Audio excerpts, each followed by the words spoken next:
Every good Christian knows that most video games are filled with sex and violence. They might improve your hand-eye coordination, but they do nothing to improve your moral character, right?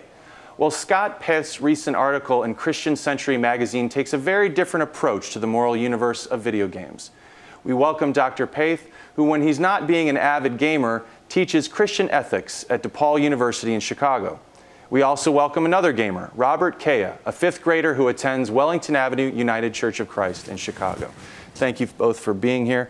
Scott, tell us how you advise parents who have teenagers or just teenagers who are asking to play increasingly sexual and violent video games. Well, I think the key element that any parent needs in order to make informed decisions about these things is they need to know about the games. They need to, if not play them themselves, they need to read reviews, they need to understand what the game is about, and they need to understand a bit of how the game is played. Which my dad does a lot. Knows a lot about the games. Yeah. And it's really important because the more the parents know about the games, the more they understand how, for example, violence or sex functions within the game, the more that they can understand how it is that they think the game, whether they think the game is appropriate for their children. Mm-hmm. Robert, so you're 12 and Yes. you play a lot of different video games, and some of them are pretty graphically violent. Yes. When you're playing violent video games, whatever Yes. the format may be, what is the experience like for you to be engaging in that way? My strategy is to think who to take out first. For example, if you took out somebody in front of you, there could be somebody behind you. Do you ever feel like your heart races or your lungs are taking a little bit more air in certain situations in those games? Yes. Whenever I'm in combat, I always find myself leaning out of my chair. So Scott, what's going on in children when they are engaging in this way and they're having a body reaction, their heart's going a little faster, their lungs are going a little faster? What is the effects of those kind of experiences on children? Children play these games because they find them exciting. It's the same reason that I play these games. I find them exciting, they're very interesting and engaging. They draw you in and make you feel as though you're in the midst of the action, even though in reality you're safely at home in front of your television or in front of your computer screen.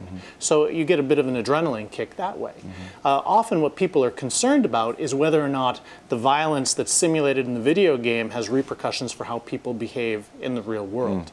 And there's not really a whole lot of evidence to suggest that, for example, playing a game like Modern Warfare or Call of Duty is going to negatively affect somebody's actions in the real world. The harder question is, what do you do with games that put the player in really complex moral situations, moral quandaries, and ask the players to make a decision about whether or not they should act one way or another. And often those games are the ones that I find more intellectually rewarding, but they can also put you in a position of making decisions that in the real world would be quite morally dubious. All right, let's check out some of your game, Robert. Right now I'm on the mission Cliffhanger, where your object is to get in and get out. First you have to plant a bomb. As you can see, Cliffhanger.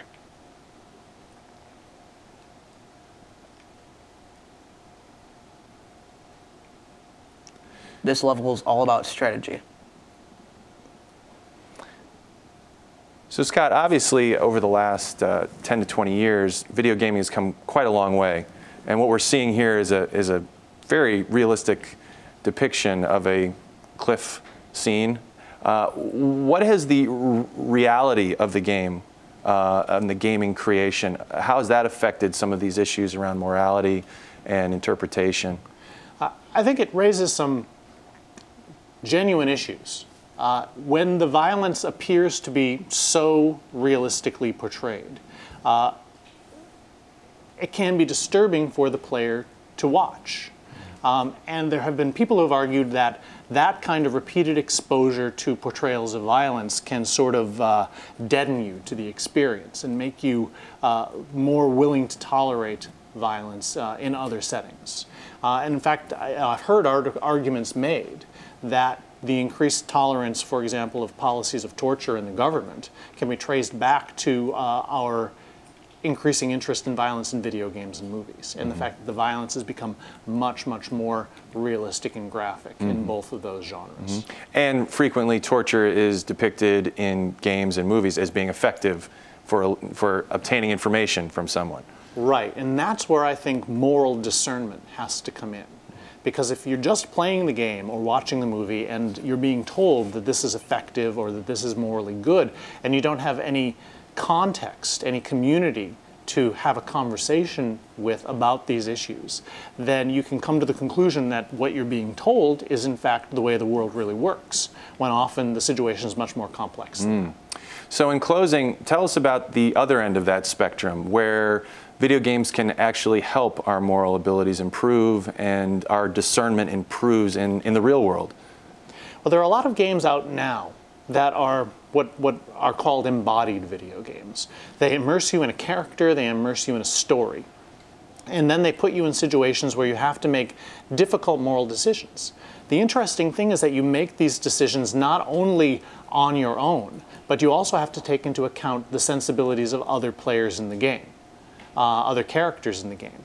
These are characters that are computer generated, made by the computer, but they have personalities of their own. And if they don't like the way you're playing or the way your character is behaving, then they will let you know. And you may have to make the decision to change your behavior in the game in order to match the sensibility and the morality of the characters that you want in your party. And in the last few moments, where are we headed in gaming in the future in this area of morality?